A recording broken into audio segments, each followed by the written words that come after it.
Hi, everyone. Are we live? Ooh, we're live. Hello, it's Kate Byars, founder of Corporate Women Unleashed. On today's actually a Friday, a chilly Friday here. So we've got all our nice warm sweaters on in Florida. We don't get a lot of cold weather, so we're all excited. We're still keeping our sandals on though. We don't change it. We don't ever change our footwear in Florida. So I hope everyone's doing great who's come to this broadcast. Appreciate you guys being here. Again, Corporate Women Unleashed, we work with executive women, high achieving women, who have incredibly demanding careers, and we teach you how to avoid burnout and how to really live fantastic, full personal lives where you can prioritize your health, yourself, your marriage, your family, and still have an incredible career and not have to sacrifice what you've built. Okay, we're going to talk about some leadership strategies today. A topic that comes up a lot, and we see this over and over again with the clients we're working with, are leadership strategies that are really preventing you from having the freedom you want. So I don't know about you, but as I moved up the corporate ladder, one of the things that really surprised me was that I had actually less freedom instead of more. Because when you're starting your career, you're sort of looking up the ladder and going, wow, you know, when I'm someone like that, whatever it is, a manager, a director, an executive director, a vice president, I'll be able to call the shots. And it's a really naive purview of what the world is really like in the executive realm. But that was my thinking, right? And so I don't know if that was your thinking, but if it was, you know, just put a 1 in the comments and say, yeah, I thought things would get easier the higher up I went. I knew there'd be stress and demands, but I thought I'd be able to have a lot more control. Okay. And one of the things that a lot of times we think is like, oh, I'll have a team. I'll delegate. They'll be the ones working hard until midnight. I'll be the one that gets to go home. Obviously, that's not what you find. And so those of you who have experienced that are probably chuckling with me. So put a 1 in the comments, please, whether you're watching this live or you're watching it later as a broadcast, because we need to share, right? I think we all need to acknowledge sometimes that we think things are going to be a certain way and it turns out differently. And that makes life a little bit harder. Okay. So if we want to have a really fulfilling, high quality experience in our life, with a demanding career and with a really robust, enjoyable personal life, so we don't feel like we're sacrificing one for the other, we need to have these conversations. So let's do that. So everything that I'm going to teach you and share obviously is always going to be steeped in human psychology, right? It is the understanding of human behavior and understanding your own, having self-knowledge about your own behavior that is really the key to setting yourself free. Otherwise, what happens is we spend all of our energy waiting for a boss, a perfect company, a company culture, something external to us to give us permission to live a beautiful life. Personally, that's not what I want. And the women I work with, that's not what they want. I want to be in control of my success. I want to be in control of my happiness. I want to be in control of how I define success and what it looks like for me. I don't want to give that to a corporation or someone else to define for me. So the way to unlock the cage is to understand and have self-knowledge about your psychology and those around you. So what we're going to talk about, and again, we're talking about women who are high achievers. If you're an overachiever, a high achiever, a type A, you're wired for success, all those good things describe you, this message is for you. Very often, whether we've had leadership training or not, and that's usually hit or miss depending on your company and how much you have invested in yourself, we assume that others are going to work like we do. Intellectually, you know that's not the case, but until you sit down and really think about what kind of leader do you want to be, and you start seeing that the people around you may not be working the same way that you would work, do you realize that this can become a real habitual loop of poor habits that prevent you from having greater freedom in your career as a leader? Okay, so the first one I want to talk about is, as a high achiever, we think everyone's a high achiever. Isn't everyone wired like us? Because we're so amazing. Sorry, there's ego in there, right? So let's just be honest about that. We want everyone to work as quickly, as efficiently, as effectively, and as dastardly as we do. But what you find and what you need to have a really well-oiled machine is people who work differently than you. And you know this, but it can be a struggle when you have someone who's whatever, a mad scientist who works very slowly and methodically, someone who is crosses all the T's and dots the I's if that's not who you are, right? And so you need these alternate personalities and these alternate working styles. But when it comes to understanding how to lead them, so you're not having to step in and do more work than possible, or even just worry more than possible. Because, you know, the big piece is not always just actual physical work. A lot of it is if you're taking it home with you in your head, you're still not free. Okay.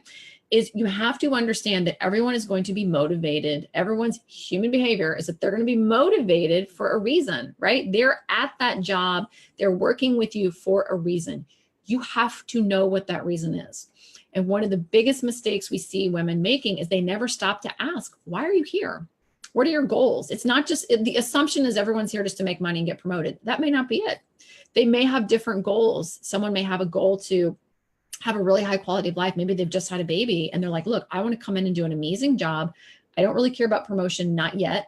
I don't really care about a whole lot more money. I'd like some, but you know, I'm not all about like working hard, getting more money, all that kind of stuff. I just want to come in, do a good job, go home to my family right now. Okay, cool. So let me help you get there. If someone really wants to be in your shoes, they want to be the next you, awesome. Okay, how are you going to get there?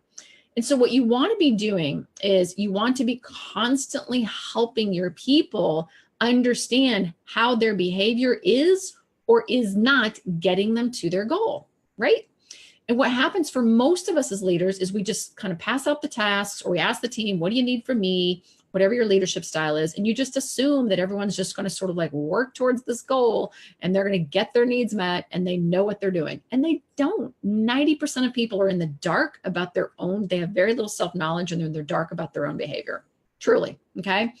So if that's the case, you have to help bring people back around to what their goal is over and over and over again. And the key here is, as an achiever, what we want to do is we want to kind of say, here, punt, get the stuff off my desk so I can go work on this other stuff.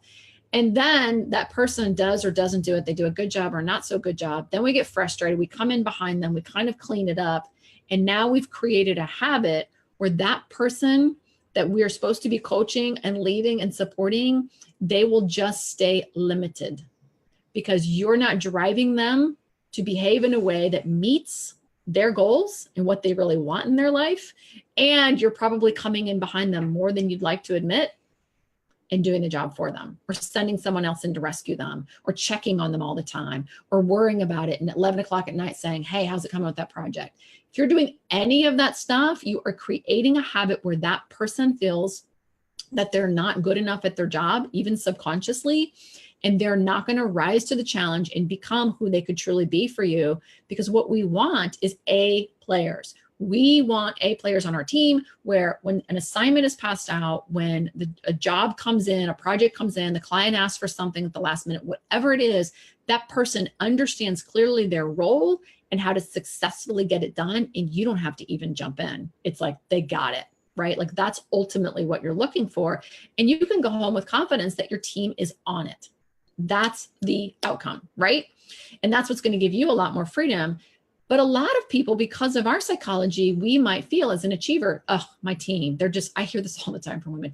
Yeah, I've got this new team member. I mean, it's been 4 to 6 months and they're still really green. And I'm like, whoa, 4 to 6 months. I mean, unless you're a nuclear physicist, like that's just way too much time to be still coaching someone.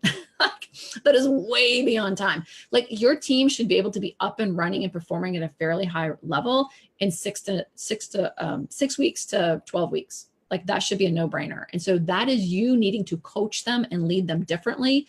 And your psychology could be standing in the way if you think you are the only one who can do the job that well. That's the achiever, right? The other thing that could be standing in your way from mentoring your team towards their own goals and objectives is if you're a nurturer, because nurturers love to get involved with their team and let me help you out and I'll do it with you. And, you know, we'll do it together over the next 9 months. And then you'll finally be free to leave the nest. And it just feels good to you. And this is why there's so many answers to freedom baked into human psychology. Because if that's how you feel and that's your habit, then again, you're not meaning to micromanage or you're not meaning to be a crutch to your team member, but you are, okay? So you have to remember that what is going to motivate people is them meeting their own needs, not just fear of losing their job or getting more money. It's like, what do they really need? And you have to know it. You have to help them define it. And you have to hold them accountable to that as you coach them in their behavior through their projects. The second thing that we see a lot is failure to cast a vision and a mission. When you are a leader, it is no longer just about getting the work done or even saying like, okay, we've been tasked with, implementing XYZ. How are we going to do it? You need to have a vision and a mission for your team. What is that identity? And we see this over and over again where people just don't even understand this, right? If your team meeting starts with the work, like, okay, what are we going to do to, what's the priority this week? If that's how your team meeting is starting every week or your stand up, you're already behind the 8 ball. Okay. People will walk on water. They will walk across hot coals. They'll walk on a bed of nails for a vision, right? And if you are not casting that vision and that mission for them, and if they don't get that they're part of something larger other than trying to help the company make more money or trying to save baby llamas or whatever it is your company does, they are not going to be invested, okay, in the way that creates loyalty, that creates problem solving, that creates going the extra mile, that creates teamwork. That is missing, right? And so there's 2 really important things I've just suggested to you that are going to be phenomenal in you creating more freedom, to be able to disconnect and have emotional, mental satisfaction in your job. One is you've got to tie people into their needs and hold them accountable to that and be curious when they're not doing things that align with what they've said they want. 2, you have to cast a vision. There is a greater good. There's a bigger reason you're there. There's a reason your team is operating the way they do. That is your job. Every single team meeting, every time you're coaching someone, every time you're working with someone, that should be front and center. This is who we are as a team. This is our identity. And get that out there. It should be fun. It's not just about, winning some cool award or look, we made our numbers and aren't we all going to go have a pizza party? Like all that rah-rah stuff is like superficial. You have got to get inside people's minds and their hearts. And when you do that as a leader, it's you literally will just be like behind your team and like trying to catch up with them. Like it is like when you do that well, you literally are running behind your team because they're so full of ideas, so full of what needs to happen next, so full of solutions, and they're jazzed and they're excited that it's literally like you're just trying to keep up with them. It's golden. Okay. The third thing you want to do is you've got to stop and give really thorough direction. I know you're like, oh my God, Kate, I've been to so many leadership courses. Thanks for stating the obvious. But this is where the human behavior piece is so big and why you've got to understand your own psychology. A lot of times we think we're giving amazing direction to our team or team member, and we're not, okay? Because of however we're wired, we are limited by what we're actually capable of sharing, right? So if you're someone who's an achiever, you may be really short and impatient and not really telling people clearly what you want. If you're someone who's a perfectionist, you may be trying to curb your perfectionist tendencies and not telling people what you really want, and then they come back with something that you're not happy with, right? And so the goal as a leader, and as a leader who's experiencing amazing well-being and allowing your team to grow into people who are working with amazing well-being, is to cast or state the objective. This is why we're doing what we're doing. This is why I'm asking you to do this job, this role, this task, this whatever. This is why. People have to understand the why. Aligning it with the vision would be excellent, but even not, just like, why are we doing this? Then you want to explain, like, here's some things you might need as resources or some ideas if you need to give them that. If not, if they're the expert, you should just let them go. And then at the very end, here's what success looks like, right? Now, where, again, achievers get messed up is we tell them what we want, we tell them a deadline, and then we let them go. And then they come back and they deliver something, your team delivers something, and you're like, what the hell is this? Right? Like, has that ever happened to you? That used to happen to me so much when I first started leading people. So put a 2 in the comments if that has ever happened to you. Like, you're like, I thought I gave great direction and I got back this pile of junk. A lot of times we're not giving very clear direction, or achievers, it's not being done our way. Okay. And that's the other thing I want to really invite you to scrutinize. How often does the work that you're requesting have to be done your way? Versus, here's why we're doing this. Here's the end goal we need to get to. And as long as your employee got there, no matter how difficult a road or how different a road they took, as long as they got the outcome, are you going to be cool with it? So if it turns out purple and you were thinking pink, but you didn't tell them it had to be pink, you better be happy with purple, and you better praise the heck out of them for getting that done, right? At the same time, If it needs to be pink, you got to be telling them up front, look, you can do whatever you want, but it's got to be pink. And then it comes back and they added a blue circle. You can be okay with the blue circle? Because here's the thing, if we are dictating every single piece of what has to happen, what happens to our team? They just lose interest. It's like, why bother? Why bother? Kate's going to do it anyways. It's just like there's nothing in it for them, right? Because you're constantly telling them everything that has to happen. And we see this at very senior levels. I know you guys think I'm talking about some like junior management strategies, and I'm not. Because of our psychology, because we are so fear-based, like what will happen if somebody sees this project, it turned out this way? What will happen if I'm not in the room? People will think I'm not a great leader if I'm not there rolling up my sleeves next to my team. What will happen if the client sees it this way? Well, here's what will happen. If you are well-versed in your esteem and you're confident in your place at the table and the value you bring, you can allow your team member to present something to a client that may not be as amazing as you would have done it. And everybody gets to learn from that experience. And what you're saying to your team member is, I trust you and I trust that you're learning from this and that next time is going to be different. And it is such a gift to give your team, to allow them to do things sometimes that isn't quite exactly the way you want it done. And the other learning that comes across very clearly a lot of times is the client goes, oh my God, this is brilliant. I love it. And you're like, wow, I didn't think that was going to happen. And it's beautiful because you also get the gift of learning that it doesn't always have to be your way or the highway. And this is just so key. This happens just over and over again. I can't tell you how many women we work with who will say, oh my God, Kate, like I didn't think I could hand off this piece of my work to a direct report or to someone else because I thought it had to be me. And I did, because I finally got so burnt out and so, overwhelmed that I did it. And she did such a great job with it, or he did such a great job with it. Like they so appreciated my trust in them. They came back and did it better than I could have. We hear this over and over and over again, right? But here we are working in this burnout in the state of overwhelm because why? We just won't relinquish control because we're scared we're going to lose our place at the table. And this is why you've got to really understand your psychology. You have to really work to unlock that and understand that you are valuable for who you are, not for every little piece of the puzzle that you're putting together, right?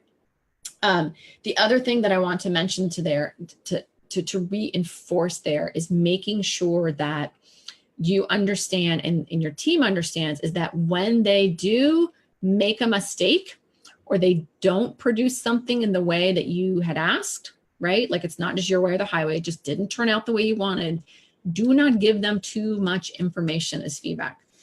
As achievers, we want to fix it. We want to fix it now. And so we'll be like, here's the 9,006 things that you did wrong that I now need you to correct. It is so demoralizing to your team, especially if they're working for you and you're a glass chewer and you're successful and they want to be like you. And now you're like, you've done this wrong and this wrong and this wrong and this wrong. Even if you say it with a smile and with a cookie sandwich and all these little things that we learn, give them one thing, coach them on that one thing, and then give them the next, right? Like you've got to slow down the process sometimes of your team's development, because what you're making and you're building is superstars. And a lot of times you're working with diamonds in the rough. Now, truly, if you're working with someone who just doesn't get it, they're not coachable, they're not keeping up, that's a different story and that's a different conversation.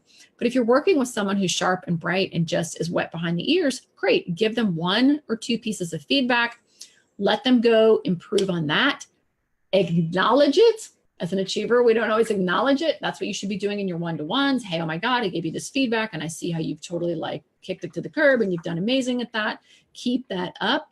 Are you open for another piece of feedback? Great, you give them more feedback. So slow it down, because when you can slow down that process a little bit, especially if you're doing this in the beginning, that first 6 weeks, that first 12 weeks, or even now, if you need to jump in with an existing team and start this, in 6 to 12 weeks, it is amazing how killer your team can be performing, how efficient they are. And the other thing I wanted to say about, and I failed to say about vision and mission, is when you are casting that vision for your team in all your team meetings and your conversations, what we have found in our company over and over again, and with the women that we coach, is that you will find that your team starts making decisions much differently. A lot of times, like when we used to come to our team meetings and be like, okay, here's all the stuff we got to get done, this, and this, because it feels good as an achiever to do stuff, right? We stopped doing that. We said, okay, why are we here? What's our purpose? What's our team's mission? What's the one thing we have to do this week that really is going to serve our vision and mission as a team? What we found is that a lot of the stuff that we felt was just like so critical and had to be done just kind of fell to the wayside, right? And it was no longer like, here's all the things we have to do. It was like, wait a minute. So a lot of times we get caught up in the doing versus being more purposeful. And when you start everything with a mission, with that mission in place, and you ground yourself as a team, you'll find that a lot of times there's a lot less work that has to be getting done every day or every week than you think. Cool. All right. So guys, I hope this was an enlightening presentation for you and really will give you some great ideas on what you need to be doing to lead from a place that is going to give you phenomenal well-being, fulfillment, and freedom. That is what it's about. It is not about stepping back. It is not about settling for less. It's not about sacrificing your personal life for an amazing career. They can coincide. Do not believe the myth. If you are an executive woman, if you are a high achieving woman, and you are sacrificing your life for your career, if you are burning out, if you're disillusioned and wondering, why am I here for? Why did I work this hard? I want you to book a call with us, okay? We will do a career strategy session with you. We'll figure out a game plan. We'll see what the source is and what's going on and how we may or may not be able to help you. If we can't help you, we're going to suggest someone else who can, okay? Or some other tool, right? But don't deny yourself that 45-minute call with us. It's a lot of fun. It's well worth your time. Most women say, Kate, this has been like the best call I've had to talk about like myself and my career in the longest time. So I encourage you to book a call with us. If you need that link, we'll post it in the comments below. And I look forward to talking with you soon. And please share this video, share it and tag another woman just in the comments, wherever you're watching this on whatever channel. Pass it on. This may not be a video that you need, but it may be something that another woman out there could really use. So let's pass it along and let's change what's possible for all women in corporate America. Bye, guys.